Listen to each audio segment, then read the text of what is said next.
Hello dear students, this is Neha, your course teacher, and our course title is Rainfed Agriculture and Watershed Management, and course number is Agro 5321. Okay, so today we will discuss about the characteristics of rainfed agriculture and then importance in dryland farming in Indian agriculture. Okay, so let us see the characteristics about rainfed agriculture. So as you can see, we have four category for the define rainfed agriculture. So climate, soil, cropping systems and socio-economic systems, these are the elements we can say or features for the rainfed agriculture. So basically rainfed agriculture have common features as under the soil, climate, cropping system and socio-economic system.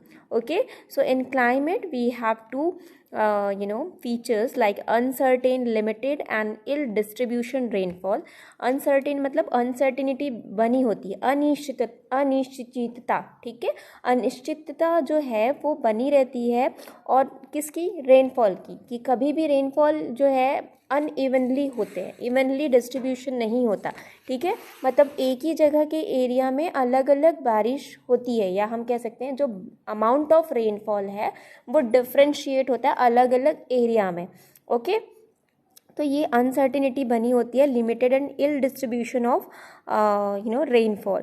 Then the second is occurrence of extensive climatic hazards like drought and sorry this is not food, this is flood. Okay, so uncertainty बनी होती है तो obvious है कि आपका जो climatic hazards जो हैं वो आएंगे, ड्रॉट और फ्लड जैसे कंडीशंस आ जाते हैं कि कई बार बहुत ज़्यादा बारिश हो जाती है रेनफेड एरिया में और कई बार ऐसा होता है कि बारिश ही नहीं होती, ठीक है, तो due to heavy rainfall we are facing some floods and जो अगर रेनफॉल नहीं होता है, ठीक है, बहुत लो अमाउंट में रेनफॉल होता है तो हम क्या फेस करते हैं, ड्रॉट फेस करते हैं. ओके, देन द सॉइल में क्या होता है कि अनजुलेटिंग सॉइल सरफेस हो जाती है, ठीक है, पुअर एंड अनफर्टाइल सॉइल होती है. उसके बाद सॉइल एरोजन होता है, ठीक है, और सॉइल एरोजन कैसे होता है, जब अगर वाटर फ्लड का कंडीशन आ जाता है तो भी सॉइल का एरोजन होता है, गली बन जाती है, गली एरोजन की कैटेगरी में आता है. विंड एरोजन होता है, जिससे जो अपर क्रस्ट की जो फर्टाइल सॉइल होती है वो क्या करती है, one place to another place क्या करती है, मूव करने लगती है, ठीक है, तो ये जो अनफर्टिलिटी जो होती है सॉइल की वो डेवलप होने लगती है रेनफेड एरिया में, ठीक है, तो ये इसका कैरेक्टरिस्टिक्स फीचर है, ठीक है, जो सॉइल के अंदर आता है. Okay, then problematic soil like saline, alkaline, water logged soil, ये सारे सिचुएशन क्रिएट हो जाते हैं, ठीक है. तो सैलाइन एल्कलाइन सॉइल डेवलप होने का भी एक कारण है, अगर बहुत ज़्यादा बारिश हो गई, ठीक है, तो रन ऑफ की वजह से क्या होता है, जो अपर क्रस्ट होता है, फर्टाइल सॉइल जो होती है हमारी, वो क्या करती है, रन ऑफ हो जाती है, बह जाती है, ठीक है, और जो नीचे की B2 टाइप की जो सॉइल होगी, जैसे हमने सॉइल प्रोफाइल पढ़ा होगा आप लोगों ने, तो जो B2 लेवल की या B2 सेक्शन की जो सॉइल है वो रह जाती है, जो क्या होती है, फर्टाइल नहीं होती है, ठीक है, तो ये सारे सिचुएशन क्रिएट हो जाता है. प्रॉब्लमेटिक सॉइल को फिर क्या करना पड़ता है, हमें उस सॉइल का अमेंडमेंट तैयार करना होता है. अगर सैलाइन सॉइल हो गई, एल्कलाइन सॉइल होगी, एसिडिक हो गई, तो उसके अकॉर्डिंगली हमें क्या होता है, लाइम का और जिप्सम का यूज़ करना पड़ता है, ठीक है, जो बहुत ज़्यादा क्या करना पड़ता है, उसके लिए हमें बहुत स्किल की ज़रूरत पड़ती है कि हम अपर क्रस्ट निकाले, जो लीच आउट हो गए हैं, जो हमारे फर्टाइल जो एलिमेंट्स हैं सॉइल के, वो अगर लीचिंग के थ्रू ऊपर आ गए हैं, एक अपर क्रस्ट बन गई है, तो उसके लिए हमें लेबर की ज़रूरत पड़ती है, ठीक है, और उसको सॉइल को टेस्ट करने के लिए स्किल फार्मर की ज़रूरत पड़ती है, स्किल एक ऐसे आदमी की ज़रूरत पड़ती है जिसे फुल इन्फॉर्मेशन हो सॉइल के बारे में, ठीक है, तो ये सारे प्रॉब्लम्स जो हैं वो फेस करने पड़ते हैं. देन क्रॉपिंग सिस्टम में क्या होता है कि practice of extensive agriculture that is prevalence of monocropping, ठीक है, तो बेसिकली हमें मोनोक्रॉपिंग को क्या करना पड़ता है, मतलब इम्पोर्टेंस देना पड़ता है. क्यों, क्योंकि ऑब्वियस है कि वहाँ पे पानी की कमी है, वाटर अवेलेबिलिटी कमी है, या हो सकता है कि वहाँ पे बहुत ज़्यादा पानी है, फ्लड और वाटर लॉगिंग जैसी कंडीशन है, ठीक है, तो उस कंडीशन पे हम अलग अलग टाइप के या अलग अलग फैमिली के क्रॉप नहीं ले सकते, ठीक है, तो वहाँ पे हमें क्या करना पड़ता है, मोनोक्रॉपिंग को प्रमोट करना पड़ता है. Then monocropping and sole cropping वही बात है. फिर लो क्रॉप प्रोडक्टिविटी हो जाती है, ठीक है, लो क्रॉप प्रोडक्टिविटी क्यों हो जाती है, क्योंकि ये जो अनसर्टिनिटी है क्रॉपिंग सिस्टम में, ठीक है, या क्लाइमेट में वो रेनफेड एरिया में अक्सर बनी हुई रहती है, ठीक है, जिसकी वजह से या तो कभी बाढ़ आ जाता है, या कभी सूखा पड़ जाता है, या कभी ओला गिर जाता है, मतलब बहुत सारे वेदर हजार्ड्स होते हैं, ठीक है, कभी फ्लड हो जाता है, कभी ड्रॉट हो जाता है, कभी फ्रॉस्ट का अफेक्ट हो जाता है, तो बहुत सारे वेदर हजार्ड्स जो हैं वो फेस करने पड़ते हैं इस तरीके की जगह में। तो क्या होता है, उससे क्रॉप की प्रोडक्टिविटी जो है वो कम हो जाती है, क्योंकि सपोज एक ही जगह में, ठीक है, एक ही एरिया में या एक ही स्टेट है, वहाँ पे बहुत सारे सिटीज़ हैं, ठीक है, और वो स्टेट रेनफेड एरिया में आता है अगर, ठीक है, तो उस एरिया में अगर किसी जगह पे सपोज रायपुर में बहुत अच्छी बारिश हुई बट दुर्ग में नहीं हुई, ठीक है, तो रायपुर और दुर्ग में नहीं हुई, तो दोनों एरिया में सेम क्रॉप की प्रोडक्टिविटी जो है, सेम क्रॉप की प्रोडक्टिविटी अलग होगी, इसलिए लो क्रॉप प्रोडक्टिविटी होती है। हो सकता है कि ज़्यादा बारिश हो गई रायपुर में तो क्रॉप का प्रोडक्शन कम हो गया, और दुर्ग में बारिश ही नहीं हुई तो क्रॉप का प्रोडक्शन कम हो गया। तो उस सिचुएशन पे ये सारे फीचर्स जो हैं वो बने हुए रहते हैं, ठीक है।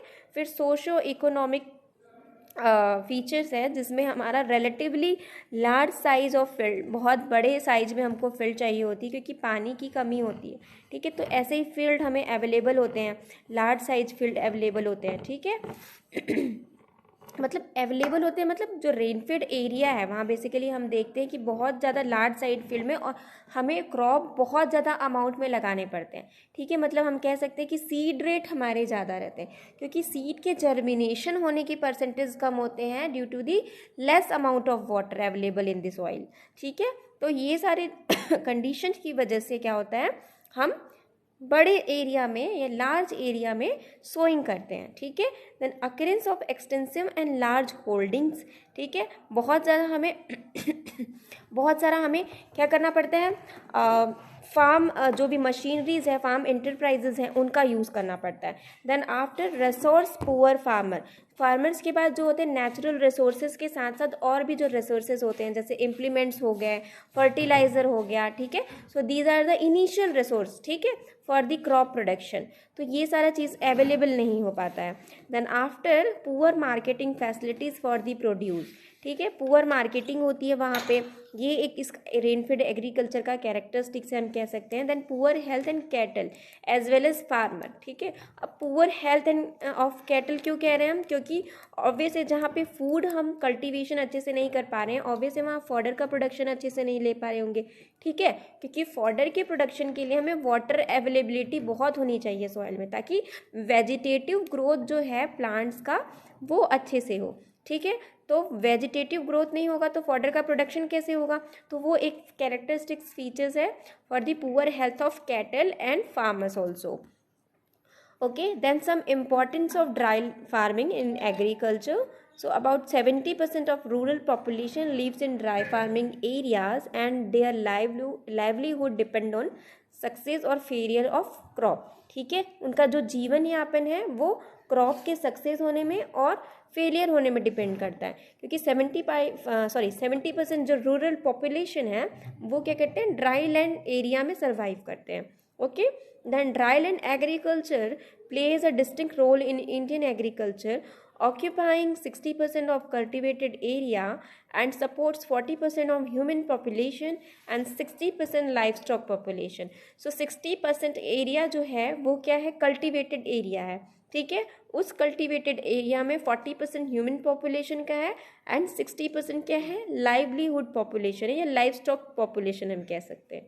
Okay Then the contribution of rain-fed agriculture in India is about 42% of total food grain, 75% of oil seed, 90% of pulses, and about 70% of cotton. So these are the contribution for the production in Indian agriculture. Okay.